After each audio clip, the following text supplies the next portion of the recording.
Welcome to Live DAF, your online DAF Yomi Shir.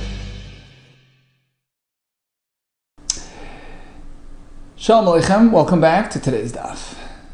Bava Metzia DAF Lamed, we're holding right on top, Shoitcha L'tzorcha. Aval loy lichvoidoi, back to the Mishnah. You found a garment. You should maintain it. You should care for it. Take it, shake it out, open it up. L'tzorcha, in order to benefit the garment, to air it out and protect it from, mold and all types of, right? Aval loy lichvoidoi, but don't do it for your own sake, to show off, right? So, if it's for the sake of the item, fine. Otherwise, leave it alone. Iboilu. Here comes a question. What if he has both things in mind? L'tzarchai or l'tzarchamai? Suppose he's hanging it on his wall for two reasons. Multi-purpose. To help the item air out, but he's also using it to beautify his home. Is that okay? Mai. Tashma. Here comes a raya. It says in the Mishnah, Shoitcha L'tzorcha. You can only do so to benefit the item. Strictly for that purpose. L'tzorcha in, only there you can do that. But if there's a joint purpose, he's also benefiting from it, you can't do that. Loi. Emo Seifa. Okay, but let's move on to the next line of the Mishnah. Avaloi L'chvoidai. You can't do it if you're trying to show off, right? If it's a display of your own, to display your own, to enhance your own home and to bring you a kavod and recognition, right? So only if it's meant to, if it's for your own enhancement. But if there is a joint purpose, right? If it's strictly for your own benefit, so you can't. But if you're joining together, you're hitching up, you're benefiting the item, but also having hana yourself, shaper dami, that's okay. So here it seems to be okay. So apparently from this Mishnah we can't derive any conclusion, because from one part of the Mishnah it sounds like joint venture is no good, and it sounds like it is good, so we're not sure which way to go. Tashma. Here comes another raya from Rabbi Bryce. Lo yishtachena. So once again, we're speaking about this garment which he's trying to air out and to maintain. You shouldn't spread it lo yal gabe mita, not on your bed, lo yal gabe magid, nor should you hang it from a hook. L'tzarchai. If you're trying to benefit from it, aval yishtachena al gabe mita, al gabe magid l'tzarcha. But if it's for the sake of the item, that's okay. Nizdam lo yarchem. Suppose you're hosting some guests, and this would enhance the experience. You shouldn't do that whether you're trying to gain or the item is really gaining. So basically, you see that having that joint purpose is not allowed. That's called misusing the item. Well, answers the Gemara, Shani Hassam. No, there it's very different, because you have people visiting and there's an additional concern of ayin hara. The mikla kalila, because he's burning it up, so to speak. It's an expression, meaning he might actually destroy the item. How? Physically or spiritually. Imishum eina, the guests will lay their eyes on it and will be jealous, and that will create that effect, that ayin hara effect, which might ultimately destroy the item. Interesting. Imishum ganvi, or perhaps you have some dishonest people visiting and they might take the item. So there's an additional concern, but perhaps in the absence of this concern, it would be allowed. You would be able to, have some residual benefit if primarily the point is to benefit the item. Tashma, here comes another raya to prove to us that joining together two interests is asr.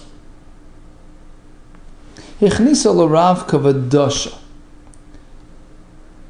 So we have an egla arufa. So you found a person killed on the road, and you bring this calf, which you meant to behead on the spot and at that location, and it's meant to atone for the right. So this animal is not meant to have been worked with at all.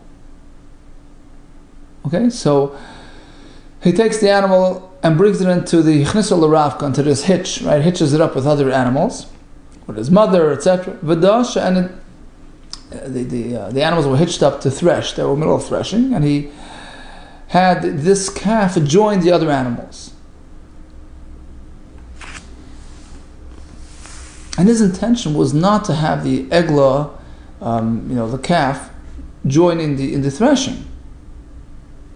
His purpose was to pair it up with the mother, so the animal can, nurse, whatever. So even if it ended up working, it's okay. But if he had that double intention in mind, I'm hitching it up so that it could nurse and also join in the threshing. Joint purpose, joint venture, that's pasula. Because it's considered as though it was placed there for threshing purposes as well, even though there was another interest going along with that. So apparently you can't merge interests. Here we have an example. Who? It's serving two purposes. His purpose, because of threshing, and also it's aiding the animal because it's allowing her to access the mother and nurse. And we say one detracts from the other. It's no longer purely l'tzarcha. There's some self-interest as well. We have to reckon with that too. Even though you can argue and say, well, it's there for nursing purposes. No, but since he's also benefiting from it, you have to reckon with that. It's a factor at play. Uktani psul, and the Brisa says it's no good. So apparently joining together two things is problematic. Well, Shani Hasam, there it's different. There's an exception. The animal had not have gone through undergone any work, experienced any work. In any situation. So there, even this type of experience disqualifies it. If that's so what about in the first instance when he hitched it up in order to have it nurse? Well, ultimately, it was also threshing. It wasn't his intention, but by default, it was involved in the threshing as well. And the pasuk Ashalei ubad ba covers this too, which should disqualify. Well, says the Gemara, here's the answer. This situation must be compared to another halach. Okay, let's hold on. That's not. This Mishnah actually discusses a para aduma, which has very similar guidelines. Right? So the red heifer has to be free of any work, free of any loads. Bird perch itself on the red cow, it's okay. But if a male animal hitched on, it's pus. My time and why? Fact is, the owner wasn't involved. Right? Nature took over. So why is he chay? Why is the animal disqualified? Because Rav Papa, as Rav Papa explains, even if he wasn't manually involved, it also disqualifies the animal for having carried on itself the zachar. Damar Papa, iksiv ubad v'karinan ubad, because the pasuk says that the animal was loy ubad ba, right? It wasn't worked with. So if the spelling would be Ain Vav Beis Daled Ubad, and that's how we read it, Havamina Afil Memela, that would indicate that any type of work, even if the owner was totally unaware, uninvolved, that's if it would be spelled and read this way. On the other hand, V'iksiv Avad V'karinan Avad, if it would be spelled Ain Beis Daled Avad, and that's how it's read, Avad, then we would take the other direction. Havamina ad avad ba'iu. Avad means he worked the animal. He has to be involved. But the thing is, it doesn't say it this way or that way. It's somewhere in the middle. It's spelled one way and read differently. Avad. Now the spelling is Ayin Beis Daled, which is indicative of his active involvement, right? Avad. V'karin ubad, but we read it differently, with a shuruk, ubad, even if it happened on its own, without his involvement. So we sort of have to merge these two things. There's an element of both. There needs to be an element of involvement, and even if there's an element of uninvolvement, it also has the same effect. How do we merge the two things? True, even if the animal went through this experience on its own without the owner's involvement, it also disqualifies as long as it has similarities to avad, to his involvement, which basically means he has to be aware. He has to be interested. That's his contribution. So even though practically it was animal to animal, but still it can disqualify if he knew, he was aware, he consented. Just like when you actively work the animal, you're involved, you're interested, you're consenting to it. Af ubat, likewise, in similar fashion, if it happens on its own, like the case of Allah Allah Zachar, the nichalei, where that type of activity is typically sanctioned by the owner, right? So therefore it has the disqualifying effect on the animal. So bottom line, we had a shayla regarding Hashavas Aveda. You meant to care for it and have only the item and the owner's interests in mind. So air it out, shake it out. But let's say you also have some hanoah as it's happening. Is that okay? Right? Can you do it in a manner which benefits you too? So we're not sure. We tried to compare it to the halacha of Egel Rufa and Paraduma, but ultimately we distinguish between the two cases because there it's a special pasuk which indicates that it covers this type of case as well. Klei kesef uklei nechoshes mishtamash ben tanarabon hamoitze klei eitz. If a person finds a wooden utensil, how do you care for it? Mishtamash behen b'shvil shlo yirkavu. You have to use it constantly so that it doesn't rot. It doesn't get klei nechoshes, copperware. Mishtamash behen b'chamen. Use it in hot. Avalei aleha ur, but not on a fire because it's going to wear it out, it's going to rub it out. Klei kesef mishtamash ben b'tzoinen. Silverware only with cold. Avalei b'chamen, not with hot because it blackens it. Not greifos, some sort of rake. B'kardumais is axes. Mishtamash ben barach.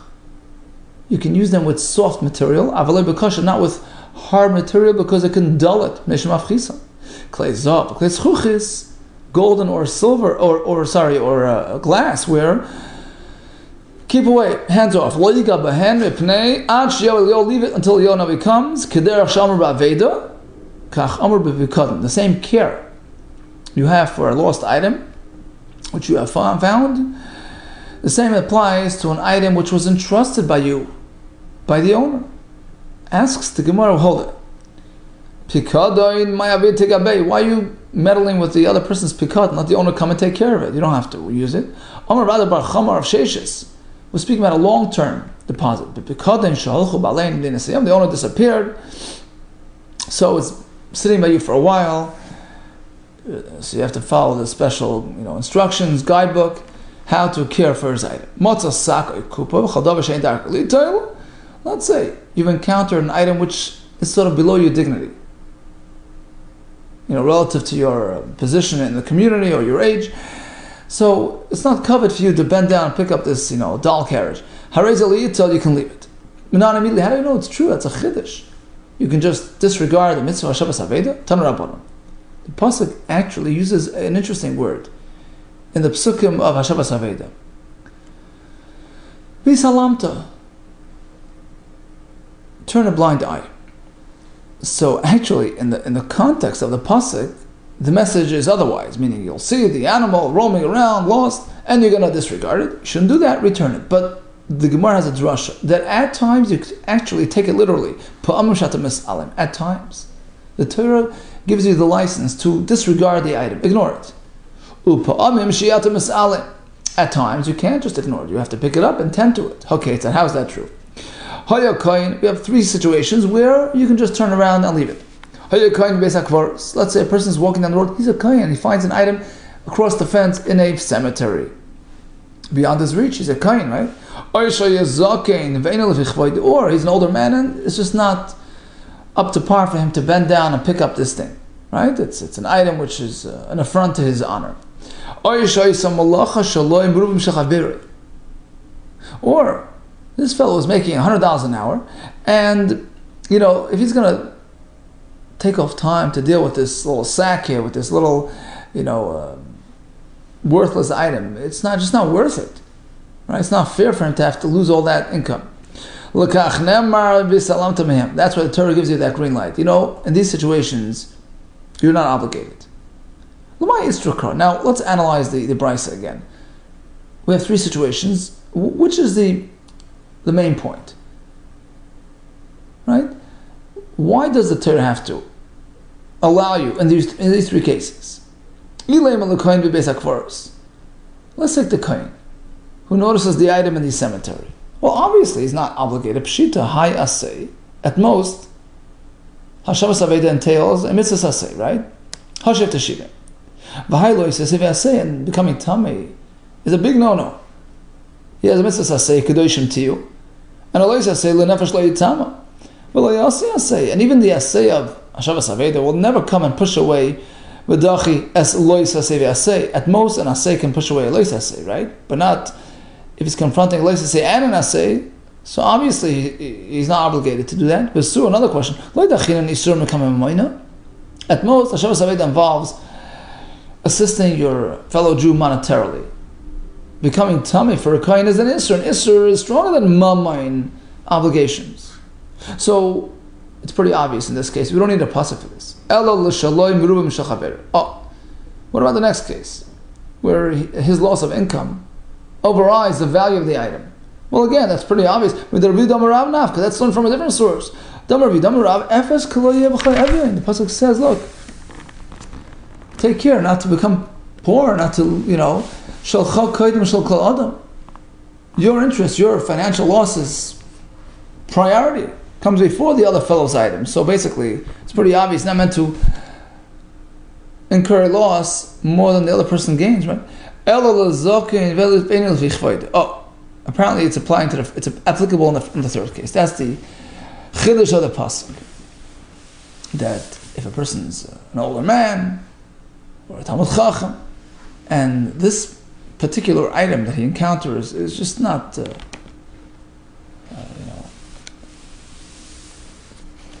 not unexpected that he would handle this type of item, even if it was his own, he wouldn't be doing this.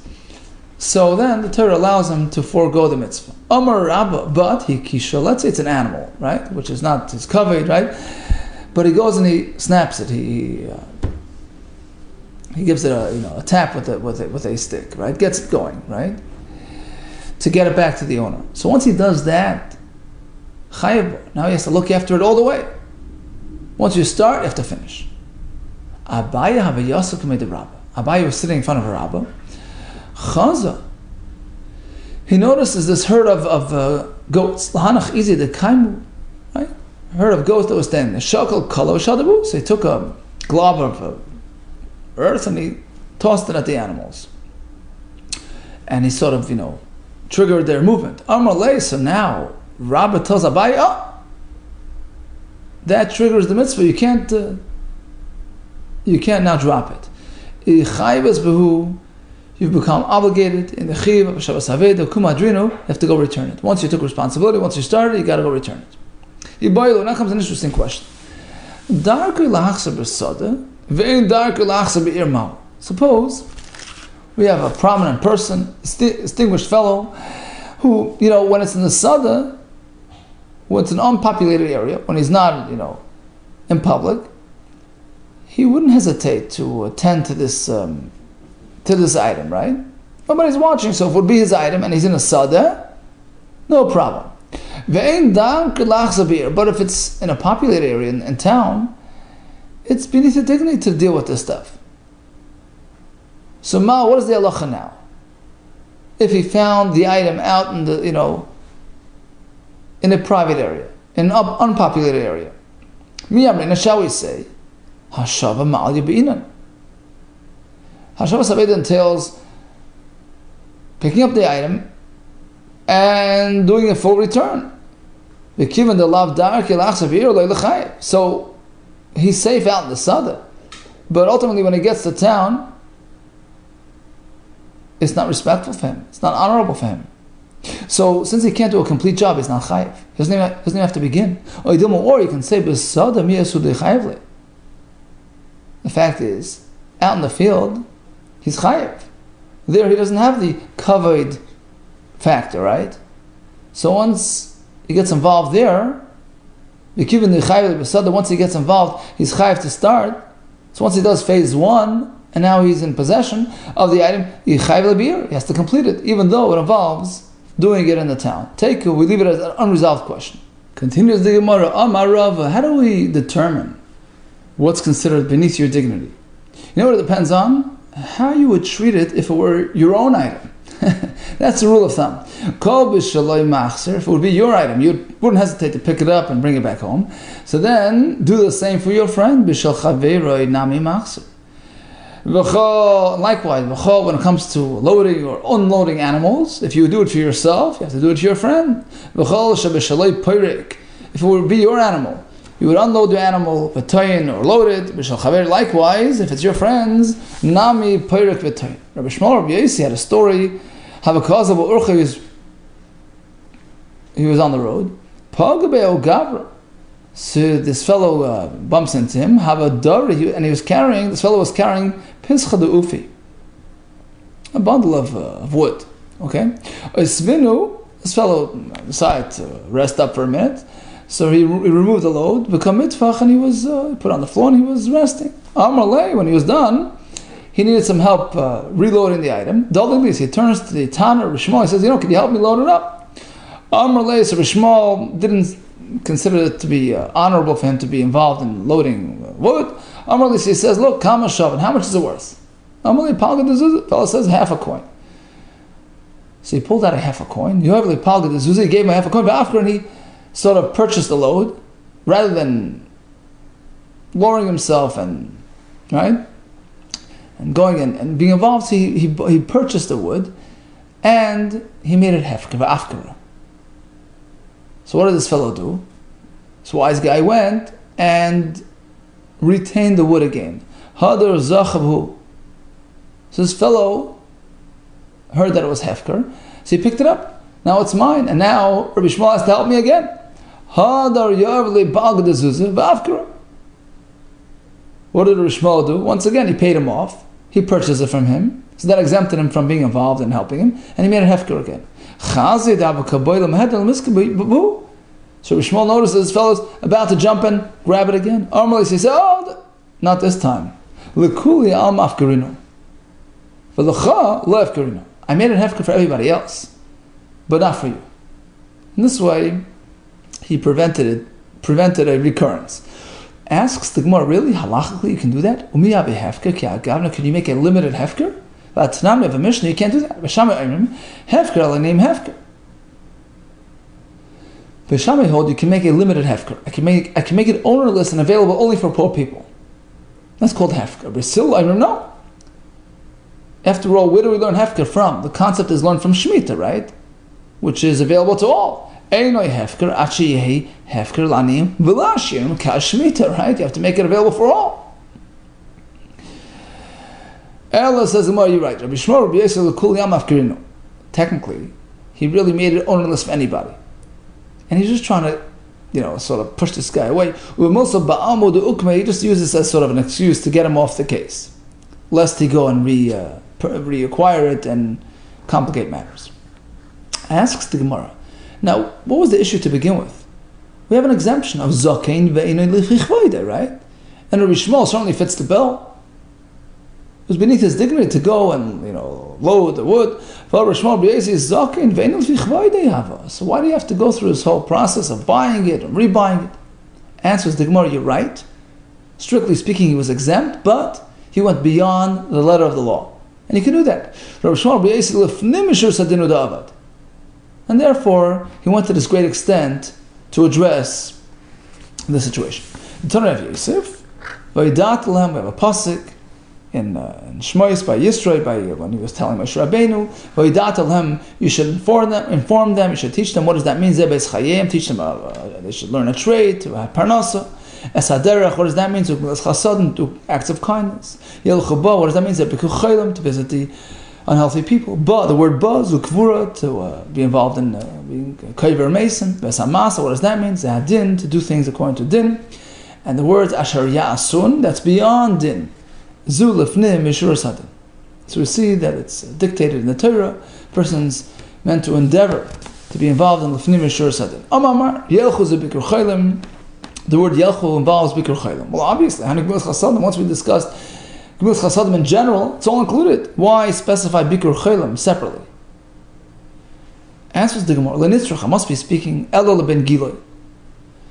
When this visitor is of the same mazel as the person that's ill, Damar Mar, as we learned, ben Giloy, if this type of person visits, he can actually contract some of the sickness. He takes a 60th. First, say 60th is just an expression. It means a minute portion of that sickness gets transferred to the visitor. And even so, he meant to sacrifice and go and be involved, even at your expense. So that's the Chiddush of the Pasuk.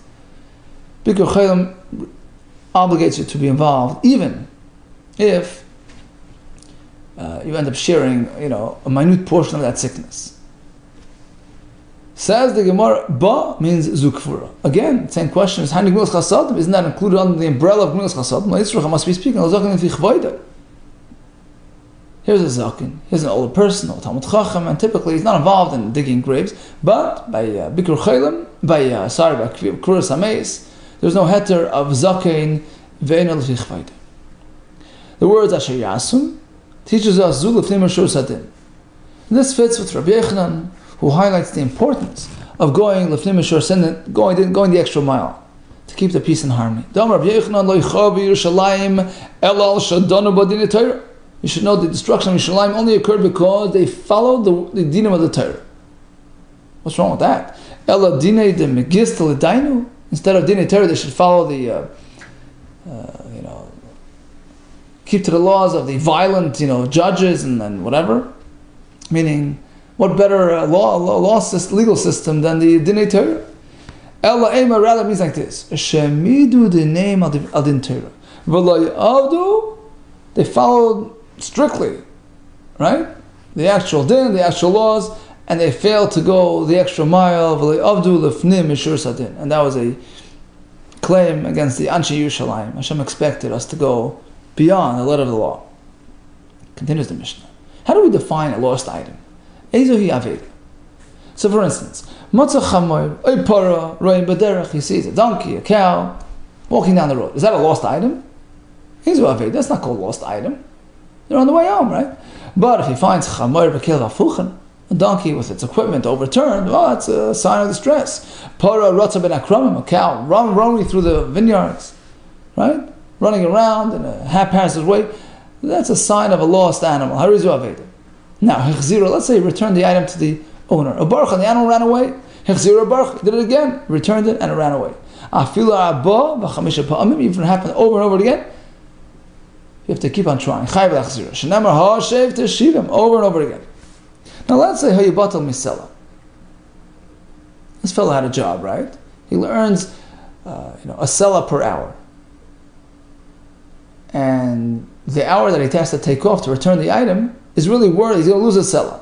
He can't tell the owner, okay, tain li sela, you have to compensate me the full sela for the lost hour, because after all, the degree of hardship, right, is much less, right? Just picking up an item and returning it doesn't involve much effort, so he doesn't really deserve his full pay. He gets something. The Gemara will explain how this works. So there's a fair formula to evaluate, to estimate, to determine how much this fellow is meant to be compensated. He gets something, but not his full wage, which he would have gotten for working that regular job. Now, in Yesham Bezdin, let's say the fellow finds the item, it wants to. He's willing to lay bricks. He's not interested in taking off the hour. So he makes $100 an hour laying bricks. He doesn't want to take off and take a break to return this item. It's not worth it for him. So if there's a bezdin around, masna b'fnei bezdin, he can make a tonight to the bezdin. He make a condition. Says, look, I'm working hard labor, $100 an hour. I don't want to take off. I'm not interested. Don't do me any favors, right? So either you give me full pay, or I'm not doing the aveda. You can do that. Let's say there's no bezdin around to present this condition. B'fnei mi yasna. So who should he make the condition with? Shaloi koydem. So there's nobody there, so that's it. His income takes first priority, and he's not meant to take a loss. Asks the Gemara, we had mishnahs upon mishnahs of different cases of lost items. We haven't discussed a lost item until today. What do you mean, Ezohi Aveda? It sounds like we're opening our discussion the first time. Amar means like this, Ezohi Klal Aveda. Let's have a general formula, right? Of what constitutes an Aveda. Shu Chayav Ba, which obligates him in the mitzvah. So we have some examples. Matzah Chamar Paraim B'derech. He finds an animal walking on the road. Ezohi Aveda, that's not called an Aveda. V'loi Mechayev Ba, he's not Chayev. Chamar V'kel Hafuchim. Para V'ratza Ben Akramim. That's a sign of distress, a sign of a lost animal. Arizu Aveda. Mechayev. Asks more Lo'ilam. Now, if he sees the animal just walking calmly for a month straight, right? It's not lost? Of course it's lost. Until 3 days. So you see a couple of days, that's okay, but once you see it roaming around for a while, then you know it's really lost. Now, for the first 3 days, when are you observing this animal? When? What time of the day? Is it at night? There's no business roaming the roads at night. And certainly it's lost. If you see just for a moment, you know it's lost. If it's during the day, even if it's going there you see it for a month straight, but it's daytime. The owner is, letting it take a walk. That's not a sign of an Aveda. Leitzricha must be speaking like this. This idea of 3 days is a specific case. You notice the animal walking the roads early in the morning before Lis HaShachar, or Chashachta after sundown, right? After, it's dark. So basically, we're not sure. Is it really lost? Is it not lost? It's not really purely daytime anymore, right? It's very early, it's very late. So that's the litmus test. If it's just a couple of days, plus a yaimi, if it's just 3 days, we say, okay. It just happened. Right? Typically the animal is only out by day, but it happened that he left a little early, came back a little late, okay. But if it's out for already more than 3 days, and you see it in these unusual times, then it's an aveda, and you have to tend to it. You find the same in a brisa.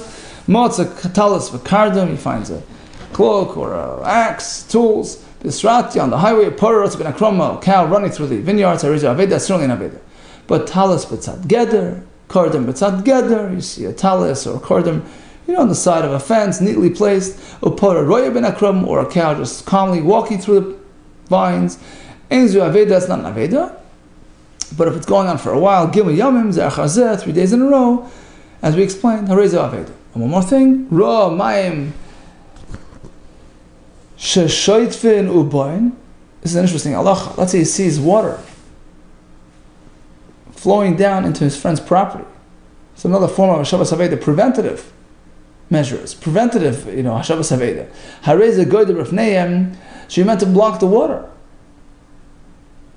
to prevent the water from reaching your friend's property and flooding it.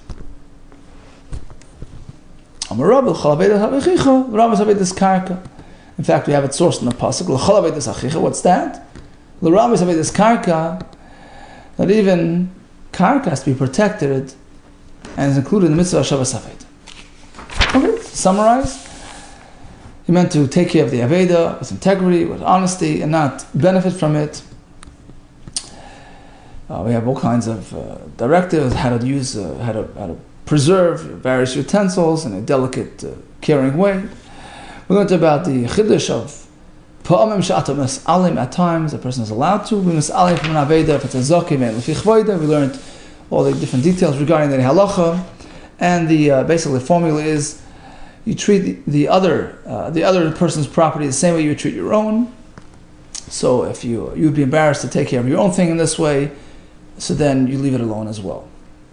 And we learned about the fact that Rabbi Yossi, although he was exempt, he still decided to conduct himself beyond, right, l'fnei mishur sadin, as we learn in the pasuk, the importance of l'fnei mishur sadin, and how it contributed to the Churban Yerushalayim, the fact that they neglected this concept.